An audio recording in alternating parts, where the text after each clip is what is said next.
Everybody, and welcome to Week 4 of Pinto's Previews. Big week for NDSU football. They take on their Missouri Valley Football Conference rival, the UNI Panthers. Northern Iowa, a team right now, backs against the wall. Not only in the conference, because this year you don't want to start out 0-2. It's a very deep conference with Indiana State, Youngstown State, Illinois State, all very good teams. Even South Dakota State with their big win last week on the road. But if they lose this week, they could be out of contention for the playoffs, and I'll explain as I go forward here.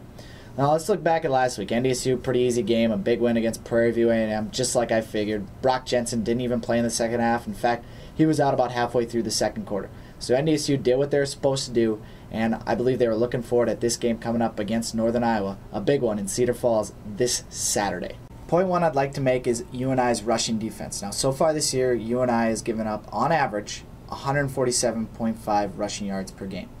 You take out the Central State game, they're giving up 187 yards per game. Now, the detractors are going to come at me with, well, 2 of those games are against FBS schools. Doesn't matter to me. You know why? Because last week they gave up 194 yards, 146 of those to Jermaine Cook, the running back for Youngstown State. This UNI front seven is nothing like it was last year.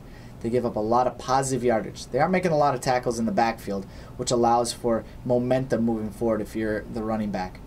Also, the front four not putting pressure on the quarterback, so he's not having to make bad decisions, and they're allowing the teams to kind of dictate where this game is going to go offensively.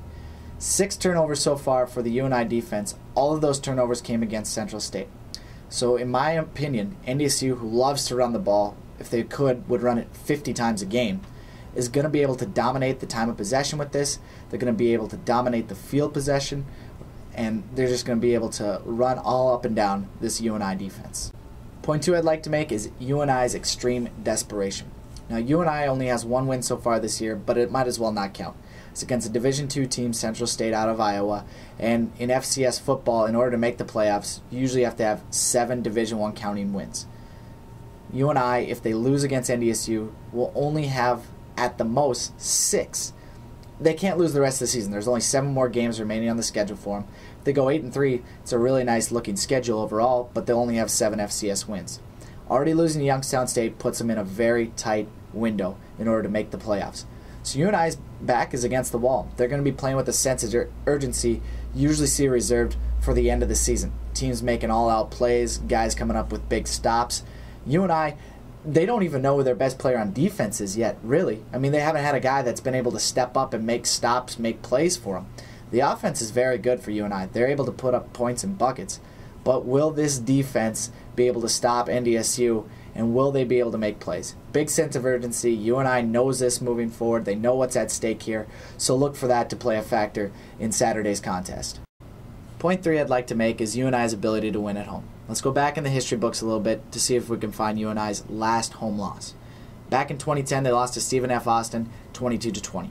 Now, within the Missouri Valley Football Conference, a conference that UNI has really been the premier team of for many years, the last time that they lost a conference game at home was to Southern Illinois in 2009. NDSU historically, since they joined the Missouri Valley, has not played well against UNI in Cedar Falls. They're 0-2 there. NDSU's last year win against UNI was kind of a defining moment for the season. NDSU had to get over that hump in the Missouri Valley, and that was it. Now this year it's a new challenge. Can they win on the road at the toughest place to win, probably outside the Fargo Dome within the conference? It's going to be a challenge.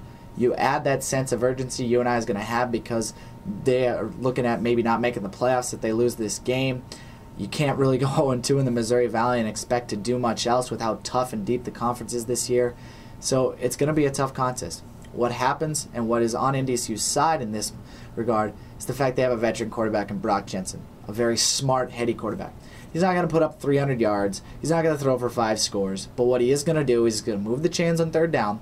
He's going to find open receivers, and he's not going to turn the ball over. 3 very huge factors if you want to go ahead and win on the road. In my mind, NDSU will be able to handle the noise okay, but expect the first half to be a little sluggish for them, and expect Brock Jensen to maybe throw 12 times in the first half, allow the offense to get their feet wet, and allow this offense maybe to start rolling with the running game. My prediction, NDSU, they're going to come away with the win here. Now, the reason being is UNI really can't stop the run. NDSU doesn't turn the ball over. UNI doesn't create turnovers. A lot of factors working in NDSU's favor in this game. You obviously have to look at the fact that UNI, again, desperation, they're at home, they're a very good team offensively. But NDSU's defense is just on another level. They could probably play in an FBS conference, say the Mountain West if you will, and get 6 wins just based on how good their defense is alone. This front 7 for NDSU is unmatched, and the front 4 particularly, the fact that they can rotate in so many guys, is just going to be able to dominate in the trenches. On the offensive side, NDSU has the opportunity and the ability to control the ball, which I think they will because they're going to want to run against a poor UNI defense so much. I think NDSU wins 24-16. I think we're going to see it about 14-3 or 14-6 in the first half. UNI is going to make a nice little comeback second half, but NDSU is going to be able to put it away.